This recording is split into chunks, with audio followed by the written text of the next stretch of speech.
बिस्मिल्लाहिर्रहमानिर्रहीम। मित्रों, बेला सरजोत को बताने लगा, सरजोत मैंने कुल 9 जन्म लिए हैं। मैंने धरती पर बहुत प्यार पाया, सुख देखा, अपने अपने देखे जो जान देते। मेरे 8 आबा गुजरे हैं, मुझसे बड़ा प्यार करते, मुझसे बदन का पर्दा ना रखते। मैं आखिरी पड़ाव था, एक मन्नत था। मेरे एक आबा थे, एक मत के माहिर थे। उनका मतलब था वो शिफा बांटते। मैं सिपा सलार था, थका घर आता तो वो हाथों के पोरों से मेरी थकन चूस लेते। आबा मुझसे बड़ा प्यार करते, मेरा दिल करता मैं उनसे कभी अलग ना। वो मुझे बहुत प्यार देते, मेरे बदन से बहुत मसाज करते, मेरा जी करता वो मुझे घोल के पी जाएं। बट वो मुझे फिर सुला देते कि सुबह ड्यूटी पर जाना है। मैं अम्मी से कह जाता था रात आबा और प्यार ले लेते, जी नहीं भरा था तो उन्होंने सुला दिया। अम्मी हंस पड़ती, आज रात के लिए बचा रखता है तुम्हारा आबा तुम्हें। और ये बात मरते दम तक रही। मेरे एक जन्म में एक बापू थे, कड़ियल जवान। मेरी 4 माएँ थीं, बहुत सारे बहन भाई थे।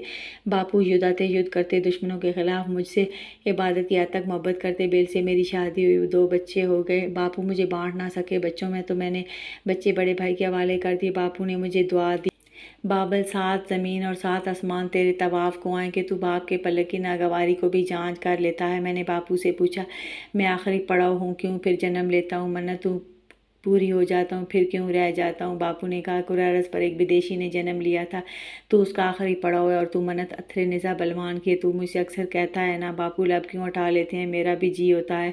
तो मैं आज बताए देता हूँ कि अथरा निज़ा बलवान इतना ईमानदार होगा कि खाने में भी और खिलाने में भी वो तुम्हारे कोमल अंगों के पोर पोर से अपना रिज़्क खाएगा। फिर डियर सरती, मैंने बाबा को ये बात बताई कि बापू ने कहा था निज़ा ईमानदार होगा, बट आपने मुझसे पर्दा कर लिया। तब बाबा बहुत हंसे और कहा, स्वीट आर्ट, मैं इतना सुंदर हूँ ना कि मेरी ओरिजिनल लैशेज़ भी आर्टिफिशियल लगती हैं मेरे चेहरे के हुस्न में। तुम इतने जकड़ जाते हो कि तुम्हें होश ही नहीं रहता कि बाप का और वजूद भी, और ये सच ही है। बाबा को देख देख कर मेरी तबीयत नहीं भरती। बाबा ने मुझसे सैर होकर अपना रिज़्क खाया कि मेरा जी सकून पा गया, कि मैंने बाबा के लबों और ज़बान को थका पाया। वो मेरा आखिरी बोसा लेकर सुलाते, कहते, स्वीट हार्ट सो जाओ, आज स्वीडिश कुछ हद से ज़्यादा ही खा लिया, अब तो कल में भी पढ़ने मुश्किल लग रहे हैं।